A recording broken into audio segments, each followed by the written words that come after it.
It's a very self-serving bill for this government. And, many people are pointing that this is a tyrannical step, a move. They're talking about this being more like a communist country than a free democratic country. 2020 has been quite the year. It's put Canadians, the entire world, through things that we've never experienced before in the name of the COVID-19 pandemic. One of the things that has snuck up on us during this time is the passing of laws like never before, a lot quicker, and different types of law that in some cases give the government sweeping powers. And in British Columbia, one of those laws is called Bill 19. That is the COVID-19 Related Measures Act. And here with me, I have Tanya Gaw from Action for Canada. And you're ready to take action about this law that was proposed, I believe it was proposed in June, passed in July. Yes. And so do you want to tell people watching why Bill 19 should be of concern to British Columbians? Well, this is, as Drea has said, gives sweeping powers to the government. And, there has to be an onus on the government to prove that emergency measures are actually legitimate and they're necessary. And right now in BC, we have 5.1 million people, and we've had, as of October 9th, 245 deaths. So if we, go back to let's actually back up to March. When they started to put the lockdown measures in place in Canada, there had only been 2 deaths. That does not qualify for a pandemic. So then at the end of June, the BC government, John Horgan, ended up tabling Bill 19, and that was near the end of June. And then once people started to find out about it, they were going to take a ferry to Victoria and go to the legislature and, have some debate. They wanted open debate about this and some public input. And before you knew it, the government decided to pass second and third reading in the same day before anybody had an opportunity to have a discussion about it. And this just isn't how a democracy works. And so you've got to ask yourself, why is the government passing this bill? Why are they giving themselves sweeping powers? Why in this bill have they exonerated themselves from taking any responsibility for the harms that have been caused by the extreme COVID measures, the unprecedented measures that have been taken in response to COVID-19? The last thing of concern is that's not just the last thing, but one of the major things is that John Horgan has also given in Bill 19 almost all power to the BC Lieutenant Governor, who is a federally appointed individual. So is Justin Trudeau making backroom deals with John Horgan, Doug Ford, and the like in passing these types of bills? And the power that Justin Trudeau didn't manage to attain back in March, he's now going province to province, it would appear, and making these erroneous and to me they should be culpable in criminal passings of these legislations, because the one giving the power to the federally appointed BC Lieutenant Governor removes the power from the MLAs to represent the the constituents who elected them. And that goes against the Constitution Act of 1897. It's actually unlawful that they've passed Bill 19, and definitely unconstitutional because it almost violates every single section of the Charter of Rights and Freedoms. Wow. And my understanding is that one of the things that it does, in addition to all of that, is it doesn't give the public an opportunity to really be involved or even have time to be aware of things that are changing. It doesn't uphold the rule of law, the normal proceedings, and in a way it gives them the ability to bypass the legislator, correct? Well, this is why I say it's unprecedented, right? It's a very self-serving bill for this government. And, many people are pointing that this is a tyrannical step, a move. They're talking about this being more like a communist country than a free democratic country. To tell people who they can and cannot see, to tell them when they can or cannot see their parents or elderlies, in the care homes.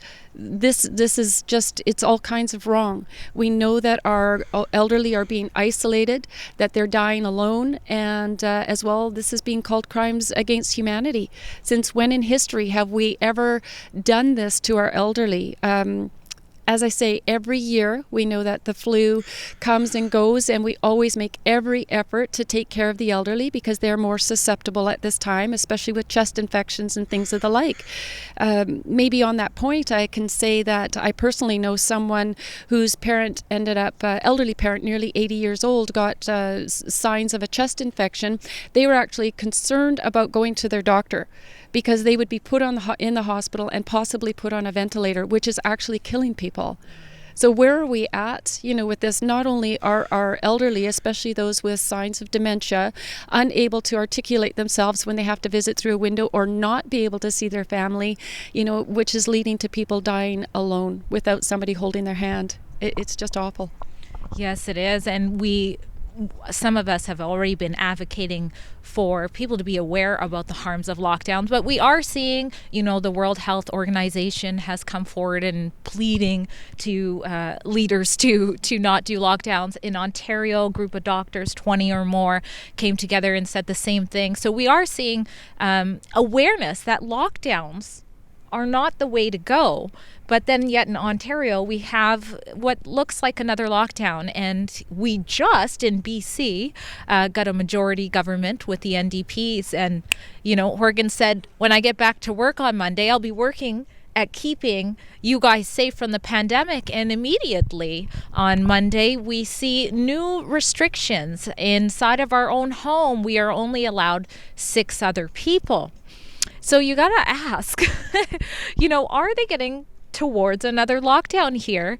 And just ending more on the points with the bill, one more thing I want to say, is it true that the bill also kind of relieves them of, I think you touched on this, but if you can elaborate, how does it relieve them of responsibilities should people be hurt based on their decisions?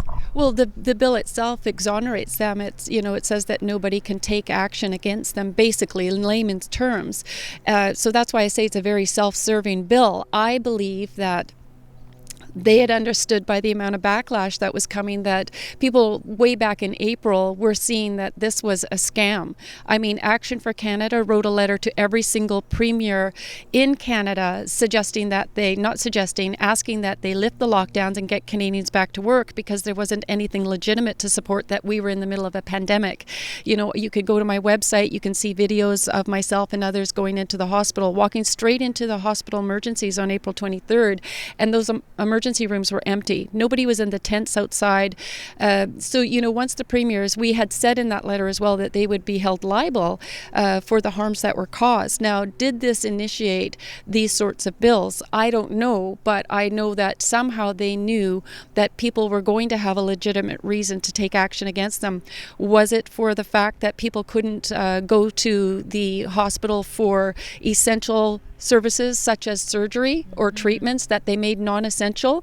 People were too afraid to go for cancer screenings, and so now they say, I believe the rate of cancer they expect is going to be up by 40% because people were too afraid to get to help and treatment. We look at the people who have lost a loved one by suicide, or the thousands and thousands of people who have had to close their businesses or have lost their job, possibly losing their home. Go ahead. Yeah, sorry. No. Yeah, and one of the other things that I like to point out is that the whole threat of hospitals overwhelming in Canada during flu season, that's nothing new. This is something that we've seen in the past many of times in many provinces. So this is a problem that needed to be fixed before, and yet it really hasn't been fixed since last spring when we went into a lockdown to now.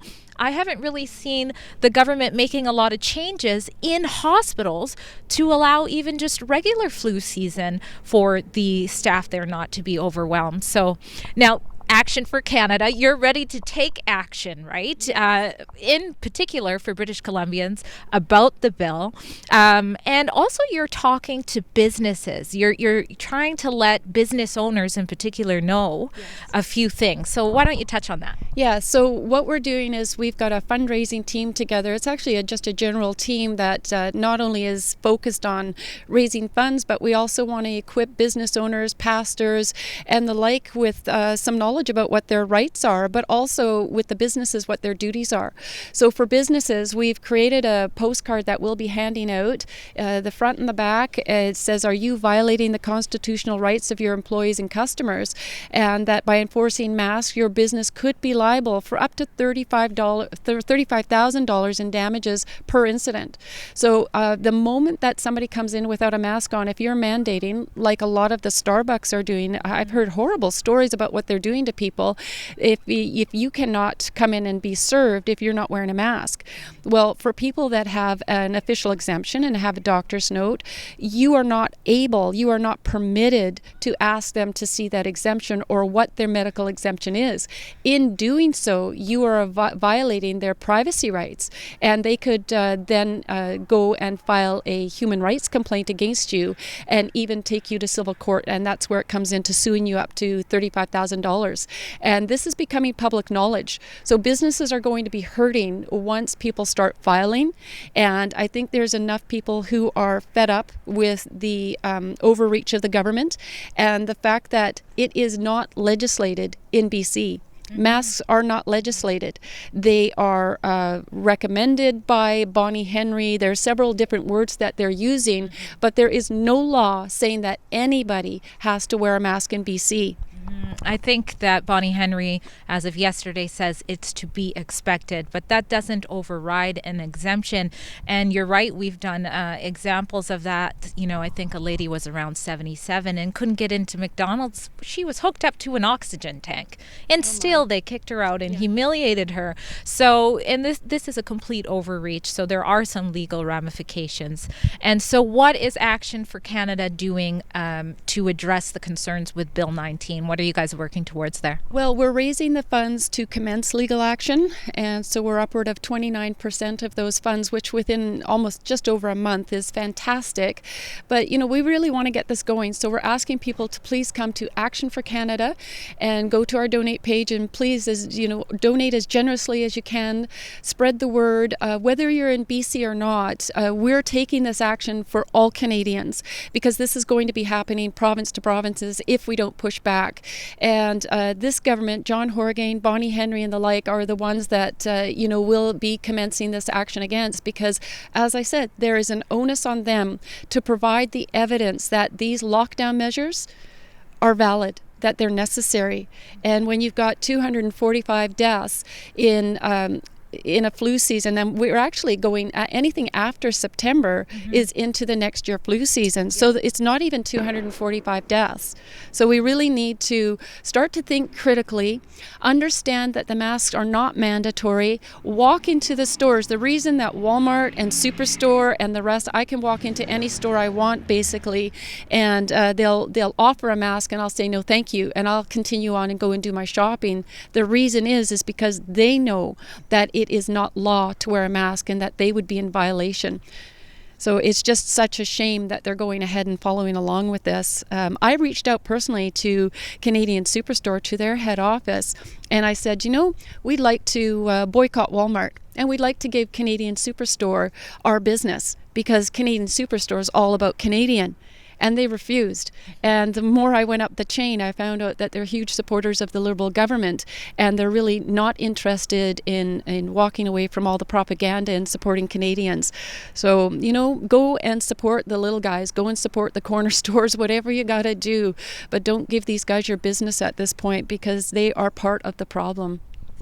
Well, you heard it from Tanya Gaw. It might not be as easy to overreach in British Columbia anymore, thanks to Action for Canada. And it will be interesting to see in the next couple of months, will people be permitted to have Christmas with their family this year?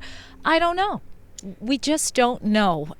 So let us know in the comments what you think. Have you heard about about Bill 19? I'd be really interested to know if you have. Drea Humphrey for Rebel News.